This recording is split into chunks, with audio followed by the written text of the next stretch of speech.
बाप मुलाला फवारा मारायला लावतो तेव्हा मुलाचे कारणे. भैया घासवलंय मावा पडलंय, फवारा मारून घे बरं. काय खेळवतं त्या कुत्र्यासोबत? अहो बाप्पा, माझं काय वय आहे का फवारा मारायचा?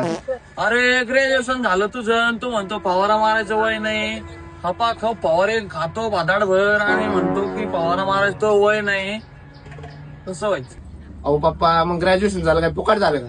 तिथे जायचं, नुसतं बसायचं, खायचं, निवांत पांक्या खाली झोप बिप काढायची, घरी यायचं, म्हणून ग्रॅज्युएशन झालं. मग तू फवारा मारतो का नाही मला सांग. बर मारित एवढ्या वेळेस, पण तेवढं ते गेमिंग सेटअपचं घ्या ना म्हणावं. हा, गेमिंग सेटअप का? आताच म्हणलं फवारा मारायला जा तर जाईन आणि ते गेमिंग सेटअप घेतलं. मग त्या आम्हाला पर येड्यावणीच करशील. फवारा मारायला काही घास टाकाय नाही तू गायांना.